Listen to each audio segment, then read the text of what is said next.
It started on a quiet Wednesday evening, the kind of night where nothing seems out of the ordinary, but you're hit with an unsettling feeling you can't quite place.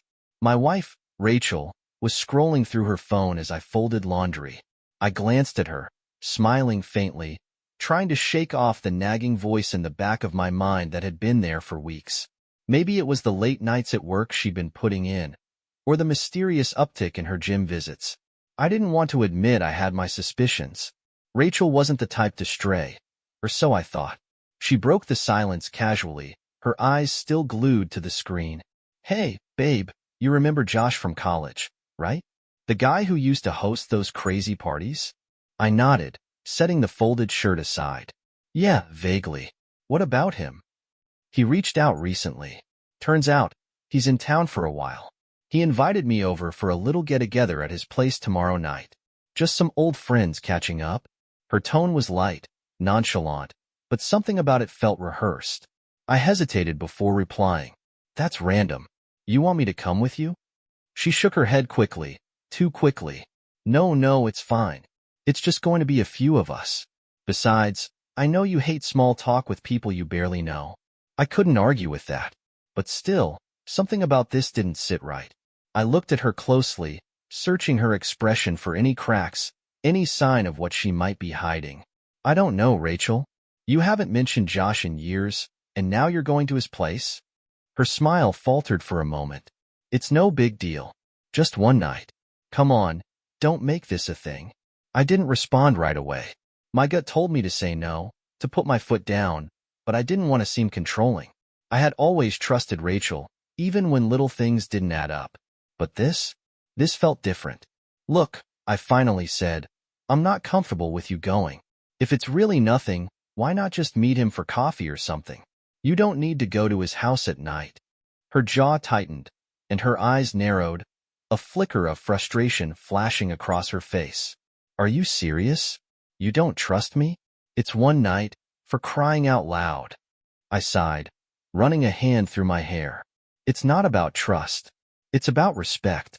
You're asking me to be okay with something that feels off." She stood abruptly, her phone still clutched in her hand. "I can't believe you're being like this.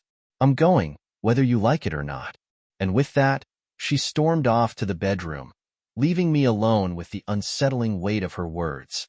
I sat there, staring at the laundry in front of me, trying to decide if I just overreacted, or if my instincts had finally caught on to something I didn't want to see.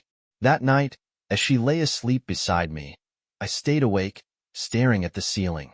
My mind raced with possibilities, each one darker than the last. If I was wrong, I'd hurt the person I loved most in the world. But if I was right, what then? I didn't know it yet, but the wheels of something far greater than I could imagine had just been set in motion. The next evening arrived with a heavy sense of foreboding. Rachel had barely spoken to me all day, and when she did, it was clipped, defensive. She spent an unusual amount of time getting ready, curling her hair, carefully applying makeup, slipping into a dress I hadn't seen her wear in years. It wasn't the casual catching up with friends outfit I had imagined. This was something different. "You look nice," I said, leaning against the doorframe as she adjusted her earrings. She glanced at me in the mirror, her reflection cool and distant. "Thanks." I wanted to say something, to beg her not to go, to lay everything out on the table and ask if there was more to this than she was letting on. But I knew how it would go. She'd accuse me of not trusting her, of being paranoid. And maybe I was. But my gut told me otherwise. As she grabbed her purse and keys, I tried one last time. "Rachel, are you sure about this? It doesn't feel right." She stopped at the door, her hand on the knob, and turned to look at me. "We've been married for 8 years, and you still don't trust me? That says more about you than it does about me." Her words were sharp, cutting through the air like a knife. Before I could respond, she opened the door and walked out, the sound of her heels clicking down the hallway echoing in my ears. I watched her drive away from the window, a gnawing sense of dread settling in my chest. The house felt emptier than it ever had before, and the silence was unbearable. I tried distracting myself, watching TV, scrolling through my phone, but nothing worked. My mind was a storm of doubt and suspicion. Hours passed. I checked the time on my phone repeatedly, each minute dragging by slower than the last. She hadn't called, hadn't texted. Midnight came and went, and still, no sign of her. By 1 a.m., my patience wore thin. I sent her a message. Everything okay? No response. I stared at the screen, waiting, hoping the little typing dots would appear. But they didn't. Another hour passed, and my unease turned into a burning anger. I felt like a fool, sitting at home, waiting for my wife while she was out doing God knows. Then I made my decision. I walked into the bedroom and pulled her suitcase from the closet. If she wanted to act like this, fine. But she wouldn't come back to find everything the same. I threw her clothes into the suitcase haphazardly, grabbed her makeup bag from the bathroom, and even stuffed her favorite shoes on top. By the time I was done, the suitcase was bulging, barely able to zip shut. I dragged it to the front door and set it down, my hands trembling with a mix of rage and heartbreak. Then I grabbed a sticky note from the kitchen, scrawled 4 simple words, and stuck it to the handle of the suitcase. You chose your path. Satisfied, I turned off the lights, sat down on the couch, and waited. If she thought she could waltz back into our life as if nothing had happened, she was sorely mistaken.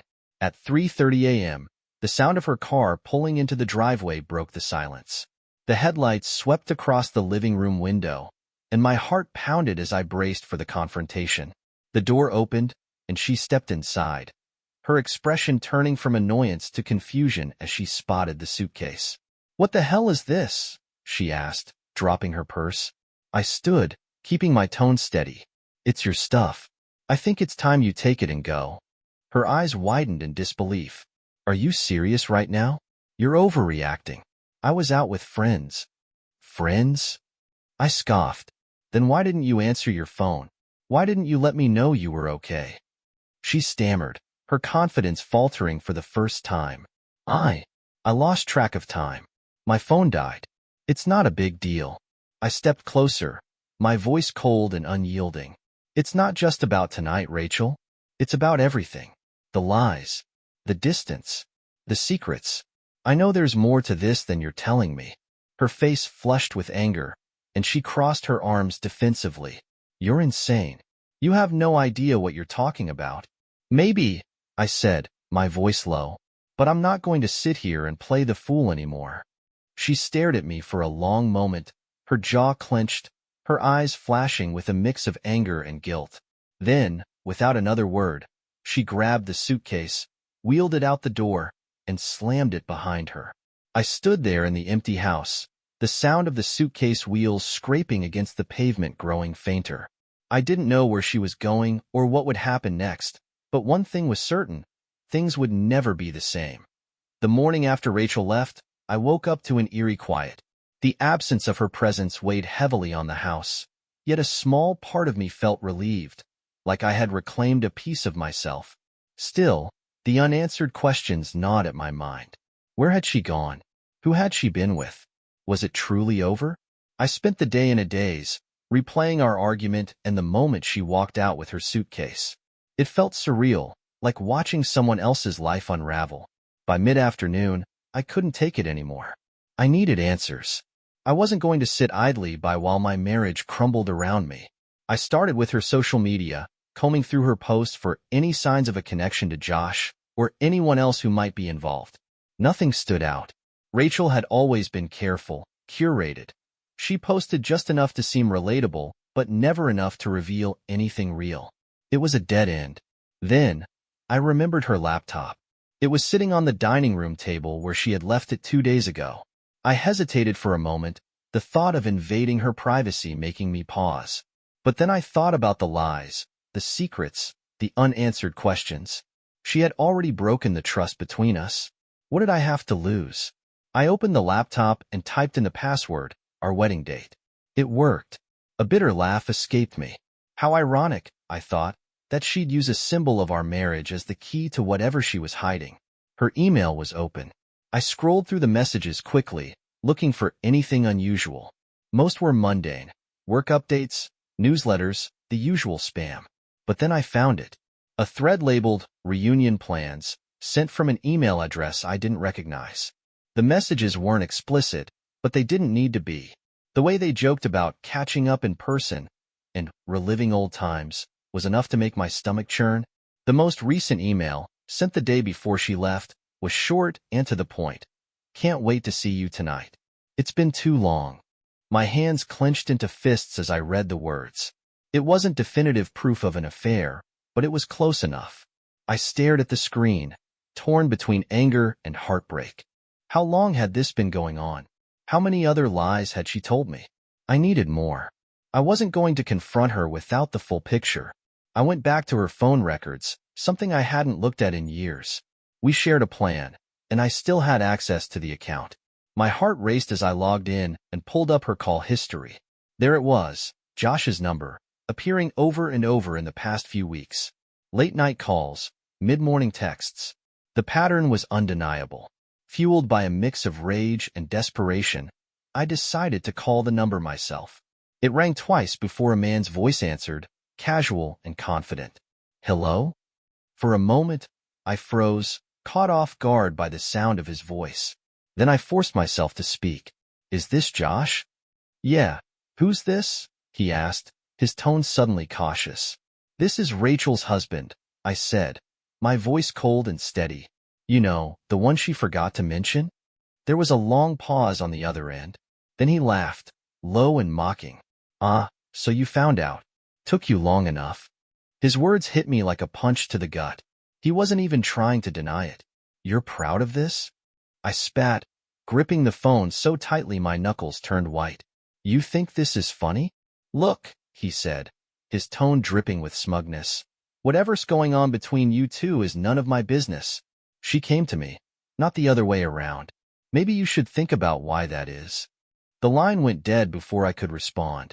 I stood there, staring at my phone, my chest heaving with anger. This wasn't just a betrayal, it was a mockery. He had played a part in tearing my life apart, and he wasn't even sorry. For the rest of the day, I wrestled with my emotions, trying to figure out what to do next. Confronting Rachel felt inevitable, but I needed more than just anger. I needed a plan. By evening, I had made my decision. I wasn't going to sit back and let her destroy everything we had built. If she wanted to play games, then so be it. But this time, I'd be the one setting the rules. That night, I sat in the darkened living room, formulating my next move. Rachel had crossed a line, and I wasn't going to let her walk away unscathed. She thought she could hide her betrayal behind a web of lies, but I was determined to unravel it. And her accomplice, Josh, wouldn't get off easy either. I started by digging deeper into Josh. A quick search of his name and city led me to his social media profiles. His public posts were a mix of party pictures and motivational quotes, but what caught my attention were the photos of his house. There it was, the exact address where Rachel had claimed she'd be catching up with old friends. A small smirk crept onto my face as I jotted it down. If this was where she thought she could keep her secrets, then this was where I'd uncover the truth. The next day, I called out of work, unable to focus on anything else. Rachel had texted me that morning, acting as though nothing had happened, heading to a meeting soon. Hope you're doing okay. I didn't respond. Instead, I drove to Josh's neighborhood and parked a block away from his house. It was a quiet street lined with well-kept homes, and it stood out with its modern facade and manicured lawn. My chest tightened as I imagined Rachel walking through that door, her laughter ringing out as if she didn't have a care in the world. I waited, watching the house, my nerves frayed but my resolve unshaken. Around noon, a car pulled into the driveway, a sleek black sedan I recognized immediately.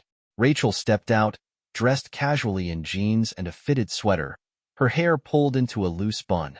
My stomach churned as I watched her approach the front door, glancing around before slipping inside. It took every ounce of restraint not to confront her then and there. But I knew I needed more than an emotional outburst. I needed undeniable proof. I waited for nearly 2 hours, my mind racing with possibilities. Finally, the door opened, and Rachel stepped out, laughing as Josh followed her to the car. He leaned casually against the doorframe, his posture confident, his smile infuriatingly smug. They exchanged a few words before she got into her car and drove off. I followed her home, keeping a safe distance. By the time she pulled into our driveway, I was ready to confront her, but I forced myself to wait. I needed to approach this carefully. Storming in without evidence would give her room to manipulate the situation, to twist the narrative in her favor. That evening, Rachel was unusually attentive. She cooked dinner, made small talk, and even suggested we watch a movie together. It was as though nothing had happened. But every time I looked at her, I saw the lies in her eyes, the betrayal etched into her smile. As she washed the dishes, humming softly to herself, I finally broke the silence. "So, how was your day?" She glanced over her shoulder, her expression calm. "Busy, as usual." "You?" I leaned back in my chair, studying her carefully. "Quiet. Stayed home for the most part." "Sounds nice," she said, her tone light. I hesitated, then decided to test the waters. "I drove past Josh's house today. Thought I'd stop by to see what the big deal was." Her hands froze mid-scrub, and she turned to look at me, her smile faltering. "What are you talking about?" "You know exactly what I'm talking about," I said, my voice steady. "I saw you there, Rachel. I saw everything." Her face drained of color, and for a moment, she looked like a deer caught in headlights. Then she straightened, her expression hardening. "You were spying on me?" "I was finding out the truth," I shot back. "Something you've clearly been hiding from me." She dropped the dish she was holding, the porcelain shattering against the sink. "You had no right." "No right?" I interrupted, my voice rising. "You've been sneaking around behind my back, lying to my face, and you're angry at me for catching you?" Rachel's chest heaved as she struggled for words. "It's not what you think." "Then explain it to me," I said, crossing my arms. "Because from where I'm standing, it looks like you've been cheating on me." Her eyes filled with tears, and for a moment, I thought she might come clean. But instead, she shook her head. "You don't understand. It's complicated." "Complicated?" I laughed bitterly. "No, Rachel. It's simple. You made a choice, and now you have to live with the consequences."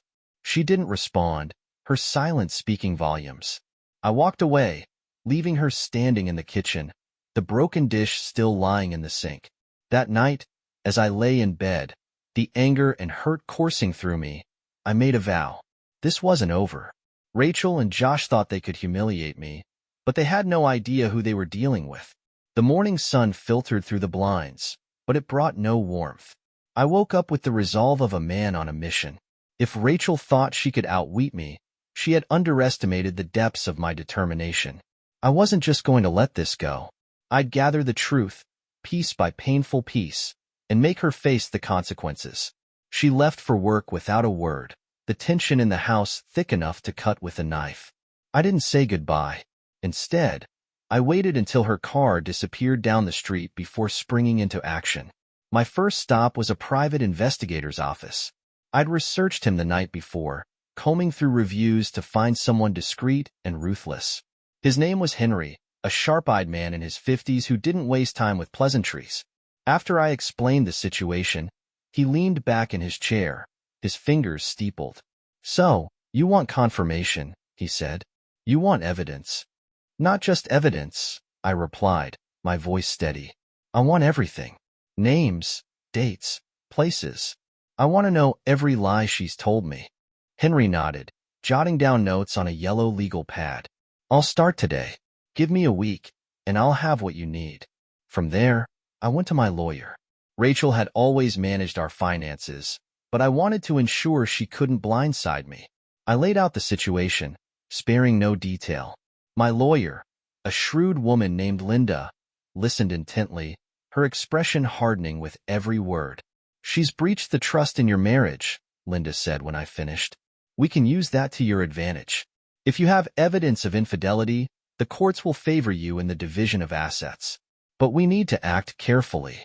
"Just tell me what to do," I said. Linda leaned forward, her eyes sharp. "First, protect your finances. Separate your accounts today. Cancel any joint credit cards. And if she's moved any funds without your consent, document it. The more we have on her, the stronger your case will be." By the time I returned home, the wheels were already in motion. The investigator was tracking Rachel's movements, and my lawyer was preparing for the fallout. But as I sat in the quiet house, the weight of it all began to sink in. This wasn't just about revenge. It was about reclaiming my life from the wreckage Rachel had left behind. That evening, Rachel came home late again. She walked into the kitchen, her expression cautious, as if she expected another confrontation. I stayed in the living room, ignoring her as I scrolled through my phone. "You're not even going to say hi?" she asked, her voice brittle. "Why bother?" I replied, not looking up. "You've been saying plenty behind my back." Her face flushed with anger. "You're being ridiculous. I told you, it's not what you think." "Then tell me what it is," I said, setting my phone down.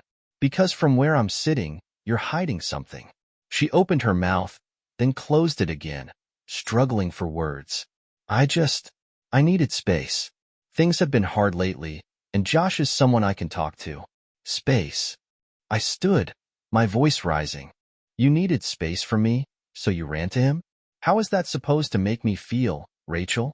She flinched at the anger in my voice, but quickly recovered, her own temper flaring. "You don't understand. You've been distant too. This isn't just my fault." "Don't you dare try to pin this on me," I said, stepping closer. "You're the one sneaking around. You're the one lying. So don't stand there and act like you're the victim." Her eyes filled with tears, but I felt no sympathy. I had spent too many nights wondering, too many days doubting myself. This time, I wasn't backing down. "You wanted space?" I said coldly. "Fine. You've got it." I grabbed my car keys and left, slamming the door behind me. I drove aimlessly for hours, my mind racing with thoughts of betrayal and the need for justice. When I finally returned home, Rachel was in bed, the house eerily silent. But I didn't care. I was done trying to fix something she had already broken. The next few days were a blur of quiet tension. We barely spoke, each of us trapped in our own corners of the crumbling marriage. But behind the scenes, the pieces were falling into place. Henry sent me updates daily, and each one chipped away at whatever shred of doubt I had left. Rachel and Josh had been meeting for weeks, sometimes at his house, other times at hotels. The photos Henry provided were damning. Rachel laughing with Josh, her hand on his arm, her face glowing with a happiness I hadn't seen in years. My heart ached with every image, but my resolve hardened. The final straw came in the form of an audio recording. Henry had placed a hidden microphone in Josh's living room, and the things I heard, they left no room for doubt. Their conversations were filled with laughter, flirtation, and casual dismissals of me, as if I were a joke they shared. That night, I sat in the living room, staring at the evidence spread out before me. The photos, the recordings, the texts, all of it painted a picture of a woman I no longer recognized. I felt like a fool, but I also felt something else, a burning determination to take back control. Rachel thought she could play me for a fool, but she was about to find out just how wrong she was. The next morning, I woke up with a clarity I hadn't felt in weeks. The evidence was undeniable. Rachel had made her choices, and now it was time for her to face them. I wasn't going to yell or beg for answers. I was done playing the part of the hurt, confused husband. Today, I was in control. When Rachel came downstairs, she looked surprised to see me sitting at the dining table, a stack of papers and my laptop in front of me. I had set the stage for what would be the most pivotal conversation of our marriage. "Morning," she said hesitantly, her tone guarded. "Sit down," I replied, my voice calm but firm. She frowned, glancing at the papers. "What's this?" "Sit down, Rachel," I repeated. "We need to talk." Reluctantly, she pulled out a chair and sat across from me. Her eyes darted to the documents, her unease growing. "What's going on?" "I think you know," I said, sliding the first photo across the table. It was a picture of her and Josh, taken outside his house, her hand resting on his chest. "Care to explain this?" Her face went pale as she stared at the image. For a moment, she said nothing, her lips pressed into a thin line. Then she looked up at me, her expression defiant. "You've been spying on me? That's your takeaway?" I asked, my voice sharp. "You've been sneaking around behind my back, and you're upset that I caught you?" She folded her arms, leaning back in her chair. "You had no right." I had every right, I interrupted, my tone icy. You gave up your right to privacy the moment you decided to cheat. Her defiance faltered, and she looked down at the photo again. It's not what it looks like. I scoffed, pulling out another image. This one showed them walking into a hotel together. Not what it looks like. Then tell me, Rachel, what is it? Because from where I'm sitting, it looks exactly like what it is. She didn't answer. Her hands trembled slightly as she picked up the photo, her eyes flickering with something between guilt and anger. It wasn't supposed to happen like this, she murmured. Then how was it supposed to happen? I leaned forward, my voice steady but cold. Were you going to leave me? Or were you planning to keep me in the dark while you played house with Josh? She looked away, her silence speaking volumes. I gave you everything, I said, my voice rising. My trust, my love, my loyalty. And you threw it all away for what? For him? Her head snapped up, and for the first time, I saw tears in her eyes. You don't understand. You've been distant, distracted. I didn't know how to reach you anymore. So your solution was to have an affair? I shot back. To run to the arms of another man instead of talking to me? I didn't mean for it to go this far, she said, her voice breaking. I was lonely, and he made me feel seen. Her words hit me like a punch to the gut. Seen. As if my years of love and support had meant nothing. As if I had somehow failed her by not being enough. Don't you dare blame this on me, I said, my voice trembling with anger. I was here, Rachel. I was always here. You're the one who walked away. She covered her face with her hands, her shoulders shaking as she cried. But I felt no sympathy. Not this time. I've spoken to a lawyer, I said, pulling out the next stack of papers. The divorce petition is ready. All I need is your signature. Her head snapped up, her tear-streaked face filled with shock. Divorce? You're not serious. As serious as you were when you decided to betray me, I said. You've made your choices, Rachel. Now you have to live with them. She stared at the papers, her tears falling onto the table. Please, she whispered. Can't we work through this? I made a mistake, but we can fix it. I'll do whatever it takes. I shook my head, my resolve unshaken. You don't get to ask me for that. Not after everything you've done. She reached for my hand, her touch desperate and pleading. Please, I still love you. I pulled my hand away, my heart hardening. Maybe you should have thought about that before you destroyed us. Rachel broke down completely, sobbing into her hands. I stood, gathering the papers and photos. I'll give you some time to think, I said. But make no mistake, this is happening. As I walked out of the room, her cries echoed behind me, but I didn't look back. This was the first step toward reclaiming my life, and I wasn't going to let her tears or excuses sway me. Rachel didn't sign the papers right away. Instead, she spent the next few days oscillating between pleading and defiance. One moment, she'd beg for forgiveness, tears streaming down her face, promising to cut all ties with Josh and rebuild our marriage. The next, she'd lash out, accusing me of being cold, of not fighting for us. It was like watching a pendulum swing wildly, her emotions all over the place. But I stayed firm. The line had been crossed, and there was no going back. During this time, the private investigator, Henry, sent me one final update, a video. My stomach churned as I opened the file, knowing it would confirm what I already knew. It was taken inside a hotel lobby. Rachel and Josh stood by the elevator, laughing, her hand lightly brushing his arm. When the elevator doors opened, they stepped inside together, the doors closing behind them. That was it. The final nail in the coffin. I forwarded the video to my lawyer, Linda, who assured me it was more than enough to solidify my case. With this and the other evidence, you'll come out of this in a strong position, she said. If she continues to refuse to sign, we'll file the petition without her consent. By now, I had moved into the guest room. The house felt like a battlefield, each room haunted by memories of a life that now felt like a lie. Rachel's presence was suffocating. Her attempts to engage me in conversation met with cold silence. She knew she had lost me, but she refused to accept it. One evening, as I was packing up some of my things, she cornered me in the hallway. Her eyes were red-rimmed, her face pale. "Please, can we talk?" she asked, her voice barely above a whisper. I set down the box I was holding, crossing my arms. "What's there to talk about, Rachel? You made your choices." "I didn't mean to hurt you," she said, her voice trembling. "I was lost, and Josh, he was just a distraction. He doesn't mean anything to me." "Doesn't mean anything?" I scoffed. "You risked everything for him. Our marriage, our life, all for someone who doesn't mean anything?" Her lip quivered, and she stepped closer. "I know I messed up, but I love you, not him. I'll do anything to prove that to you. Just don't give up on us."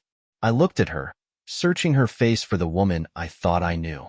But all I saw was someone who had shattered my trust, someone I no longer recognized. "You should have thought about that before," I said, my voice cold. "It's too late, Rachel." Her shoulders sagged, and for a moment, I thought she might finally accept it. But then her expression hardened, a flicker of anger replacing her sorrow. "So that's it? You're just walking away? After everything we've been through?" I took a deep breath, forcing myself to stay calm. "You walked away first. I'm just following your lead." She stormed off, slamming the bedroom door behind her. I stood there, the weight of it all pressing down on me. This wasn't how I had imagined my life, my marriage, ending. But there was no other path forward. The next morning, Rachel was gone. A hastily written note on the kitchen counter read, "I need some space. I'll be staying with my sister for a while." I stared at the note for a long time, a mix of relief and sadness washing over me. Her absence brought a strange sense of peace, but it also marked the end of an era, a decade of love, trust, and partnership, now reduced to ashes. That evening, I called Linda and told her to move forward with filing the divorce petition. "She's not going to sign," I said. "Let's make it official." Linda didn't hesitate. "I'll file tomorrow. She'll be served by the end of the week." For the first time in weeks, I felt a sense of control. Rachel thought she could dictate the terms of our relationship, but now the power was mine. I wasn't going to let her or anyone else decide my future. What Rachel didn't know was that I had one final card to play, one that would ensure she and Josh wouldn't walk away from this unscathed. The weekend after Rachel left, I decided it was time to take action. I wasn't just going to let her walk away, start over, and pretend like none of this ever happened. She had betrayed me, disrespected me, and destroyed our marriage. But more than that, she had laughed about it behind my back, with Josh. I called Henry, the private investigator, and asked him for one last favor. "I need everything you have on Josh," I said. "Where he works, who he's involved with. Every detail." Henry didn't ask questions. By Monday morning, he had delivered a thick folder of information. It turned out that Josh wasn't just some old college friend. He was married, with 2 young kids, and worked for a mid-level marketing firm. His wife, Sarah, had no idea about the affair, or the other women he had been seeing over the years. I took a long, hard look at the photos and information. Part of me hesitated, wondering if I was stooping too low by involving Josh's family. But then I remembered the smug way he had spoken to me on the phone, the way he and Rachel had made me feel like a fool. No, this wasn't about revenge. This was about justice. I reached out to Sarah, finding her email address through social media. My message was short and to the point. "Hi, Sarah. I think you deserve to know what's been going on. Attached is evidence of your husband's affair with my wife, Rachel. I'm so sorry you're finding out this way, but I felt it was better you know the truth." Attached were the damning photos, the emails, and the video from the hotel lobby. Within hours, she responded, "Thank you for telling me. I had no idea. I don't know what I'll do, but I appreciate your honesty." It was done. The first domino had fallen. Rachel came home unannounced a week later, her expression a mixture of fear and fury. "What did you do?" she demanded, throwing her bag onto the couch. I didn't even flinch. "What are you talking about?" "Josh's wife found out about everything," she hissed. "She's filing for divorce." He called me furious, saying it was your fault. I leaned back in my chair, crossing my arms. It was my fault? Or was it yours for sleeping with a married man? Her face twisted with anger. "You had no right." "I had every right," I snapped. "You brought this on yourself, Rachel. You destroyed our marriage, and now you're reaping the consequences." She stared at me, her chest heaving, but she didn't respond. Instead, she turned and stormed out, slamming the door behind her. I watched her go, feeling nothing but a grim sense of satisfaction. Linda filed the divorce petition, and within days, Rachel was served at her sister's house. The look of shock and betrayal on her face must have been priceless. She called me, screaming, but I simply hung up. I was done listening to her excuses. The legal process was brutal, but Linda was relentless. Armed with the evidence of Rachel's infidelity, we secured a favorable settlement. The house, the car, the savings, nearly everything was awarded to me. Rachel left the courtroom with nothing but her clothes and her pride. I thought that would be the end of it, but Rachel wasn't done yet. 2 weeks later, she showed up at the house, tears streaming down her face. "Please, can we talk?" she begged. I let her in, more out of curiosity than compassion. She sat on the couch, her hands trembling as she clutched a tissue. "I've lost everything," she said, her voice barely above a whisper. "Josh is gone. My sister's tired of me staying with her. I don't know what to do." "That's not my problem," I said coldly. "You made your bed, Rachel." "I made a mistake," she sobbed. "I know I don't deserve your forgiveness, but I need a second chance. I'll do anything." Her words fell flat. There was no sincerity in her voice, only desperation. I shook my head. "You don't get to come back now, Rachel. Not after everything you've done." She left, broken and defeated, and I felt no pity. For the first time in months, I felt a sense of freedom. I started focusing on myself, reconnecting with old friends, and even going on a few dates. The weight of Rachel's betrayal was still there, but it was getting lighter with each passing day. One evening, I received an email from Sarah, Josh's now ex-wife. She thanked me for exposing the affair and told me that she and her kids were starting fresh. Her strength inspired me. If she could rebuild her life, so could I. Word got around that Rachel had been fired from her job. Apparently, her affair with Josh had caused quite the scandal, and her employer decided she was too much of a liability. She tried reaching out to me again, but I ignored her messages. She was no longer my concern. One night, I received an unexpected message from Josh. He was bitter and angry, blaming me for ruining his life. I simply replied, "You did that all on your own." But I wasn't done yet. Using the connections I'd built over the years, I made sure Josh's professional reputation was tarnished. His clients learned about his unethical behavior, and soon, his business began to crumble. It wasn't long before he was forced to leave town. Months passed, and I finally felt like myself again. I had rebuilt my life from the ground up, and though the scars of Rachel's betrayal remained, they no longer defined me. One afternoon, I received a handwritten letter. It was from Rachel. She apologized again, this time with a sincerity I hadn't seen before. She admitted that she had lost everything because of her choices and wished me happiness. I folded the letter and tucked it away in a drawer. It wasn't forgiveness, but it was closure. In the end, I realized that my revenge wasn't just about hurting Rachel or Josh. It was about reclaiming my power and my sense of self. And as I stood on the threshold of my new life, I knew I had finally won.